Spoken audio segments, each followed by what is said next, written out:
Antes de la votación habló la expresidenta Cristina Fernández de Kirchner. Les mostramos y les contamos algunos pasajes justamente de su discurso. Dice en principio que no se arrepiente de nada, que es una perseguida política y que además va a ser la primera senadora en ser allanada. Y habla de que es diferente si el acusado es de Cambiemos que si es del Frente para la Victoria. A ver, la escuchamos. Esta es la primera vez que se va a allanar la vivienda de senadores.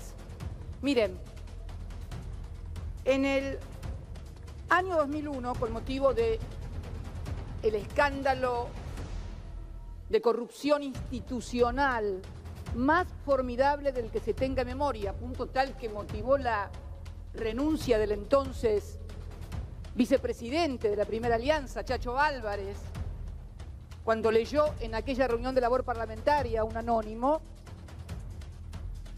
el mayor escándalo del que se tenga memoria, ni siquiera en esa oportunidad se allanó la vivienda de ningún senador.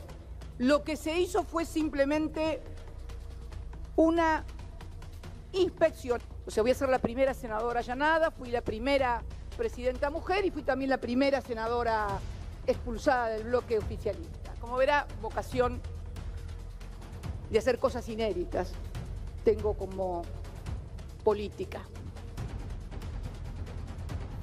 Y también hizo referencia a la cartelización de la obra pública. Dijo, lo que se está investigando es esto. Bueno, puso en duda que los empresarios que han recibido los beneficios de los arrepentidos digan la verdad. Todos hombres y mujeres grandes, ¿qué me van a decir mirándome a los ojos? ¿Que realmente creen que los que están hablando como arrepentidos están diciendo en serio la verdad? ¿Ustedes creen realmente que la patria contratista y la cartelización de la obra pública empezó el 25 de mayo del 2003? ¿En serio que se produjo esa reunión tal cual cuenta un empresario que dice que lo llamó un ministro y le explicó cómo tenían que hacer a él, que venía de varias presidencias de la Cámara Argentina de la Construcción? La patria contratista, ¿cómo se cartelizaba la obra pública? ¿En serio? En la República Argentina que preside Mauricio Macri, no Konrad Adenauer, no tenemos de presidenta a Konrad Adenauer, está de presidente Mauricio Macri, el hijo de Franco, el primo hermano de Ángelo Calcaterra, el hermano del alma de Nicky Caputo. ¿Qué me van a decir en serio?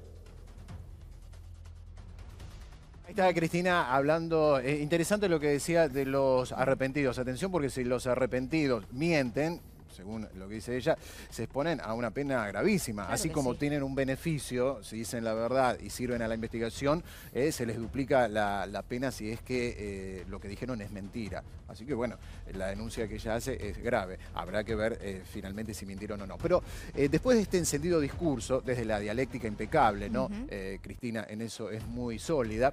Después de ese discurso firme que se extendió en el tiempo, Michetti no la cortó en ningún momento, se extendió en el tiempo que tenía permitido hablar, no la cortaron. Después llegó el turno del jefe del interbloque del PJ, que es Miguel Ángel Pichetto. Ahí pegadito. Sí, la desestabilizó, tenía una cara como de desencajada. Perdonando la expresión, ¿no? Pero la verdad que es, digamos, la palabra que le cabe justamente a la cara de Cristina. Sí, Pichetto usó un tono medido, calmo, pero fue contundente en los conceptos. Escuchá. A mí me parece bien escuchar el alegato de defensa, tiene derecho a hacerlo, este es el ámbito público, también lo va a hacer seguramente en el ámbito tribunalicio, pero estamos tratando un tema que es simplemente una medida de prueba. Y la legisladora que yo conocí, allá por los 2001, en el marco de la crisis del Abanelco, a posteriori de esa crisis, que fue una crisis institucional relevante en la Argentina, donde este Senado estaba indudablemente impactado fuertemente por denuncias parecidas a las de ahora, con gran impacto mediático. La diputada en ese momento planteaba fuertemente de que no había que poner ningún tipo de obstáculo a la labor de los jueces, ninguno. está en el debate de la Comisión de Asuntos Constitucionales y está en el debate incluso del recinto. Tal es así que la propia diputada en ese momento se abstuvo, porque consideraba que esta ley era una tapadera para que los senadores pudieran zafar y continuar en sus bancas. A ver, la historia a veces muestra a los acontecimientos de una manera o de otra y contémoslo como fueron en la realidad. Bueno, hay Pichetto, conceptualmente muy duro, porque como que le estaba respondiendo a Cristina Sí. con mucha altura y con también mucho argumento político. Ahí hay una lectura política para hacer, ¿no? El problema que tiene el PJ con la división, ¿no? Fíjate, esto de cara a las elecciones y a la campaña y demás. En algún momento Cristina en su discurso se comparó con Lula. Bueno, ella tiene un problema que Lula tal vez no tenga con el Partido de los Trabajadores en Brasil. La división profunda que hay en el PJ y que quedó expuesta ayer de una manera cruda y muy tangible. Terminó de hablar ella y después Pichetto decía esto. Pero presta atención al siguiente detalle, ¿no? Las caras de Cristina mientras hablaba Pichetto. Claro, mientras hablaba el resto de los senadores se la vio distante, como ajena a todo, como si estuviera abstraída de toda la situación. El tema fue que cuando habló Pichetto, realmente se la vio, como dije recién, ¿no? Con una cara de desencajada, como no entendiendo justamente qué era lo que pasaba. La cara le cambió rotundamente. ¿Y es la lectura política de que marcabas hoy temprano, Dani? No podemos soslayar que acá también hay una situación casi de no retorno entre Cristina y Pichetto. Claro, se advertía, ¿no? Se advertía, pero ahora quedó públicamente. ahí, públicamente, claro. Mirá, y dice, no. Esto era mientras hablaba Pichetto. Pidió un café, ¿no? O un trago de agua mientras hablaba el senador Pichetto. Muchos interpretaron ayer en la alocución de Cristina como un lanzamiento de campaña, pero también es importante lo que dijo Pichetto después, ¿no? Ahí tenés una interna del PJ muy fuerte, tal vez con dos cabezas. Y lo subió al ring, ¿eh? Esto en política también es importante y en la vida. Lo subió al ring, Cristina. Sí, él se subió en realidad. No, está bien, pero una porque cosa es que ella vos... no lo invocó. Pero Dani, una cosa es que vos te quieras subir, porque todos se quieren subir, y otra cosa es que te suba Cristina.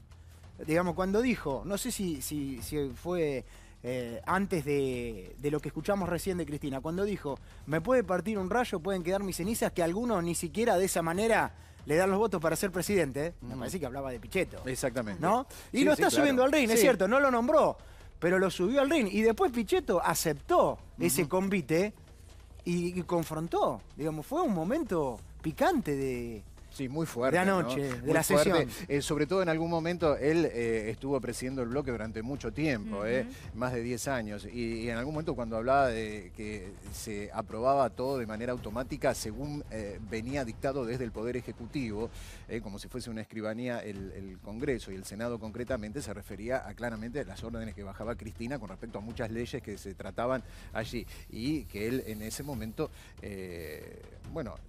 respondía a ese alineamiento vertical que tenía con respecto al gobierno que era obviamente de su sector, el PJ, aunque seguramente estas diferencias ya estaban.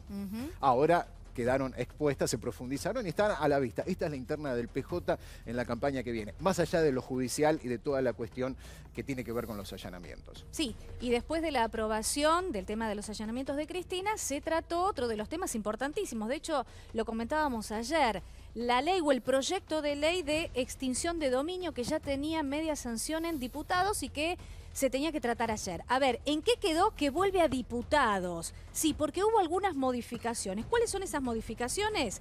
Que la extensión de dominio debe ejecutarse en el fuero penal, y esto es importantísimo, y además debe haber una sentencia de primera instancia. Y esto que digo, que debe ejecutarse dentro del fuero penal, tiene que ver con que la ley no va a ser retroactiva. O sea, que esto de la extinción de dominio, poder recuperar los bienes producto de la corrupción, se va a poder reclamar de aquí para adelante. Bueno, no es lo que la gente... de aquí para atrás. No es lo que la gente reclama y la gente quiere, ¿no? Si tomás en cuenta...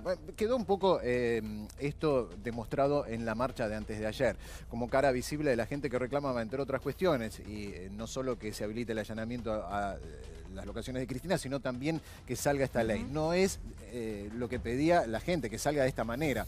Pero tampoco es como que la marcha mostró un reclamo de la sociedad desde hace mucho tiempo, que la plata se recupere, porque en mayor o menor medida avanzan las causas, pero nunca se recupera un peso. En definitiva, el dinero que es del Estado, que es de la gente.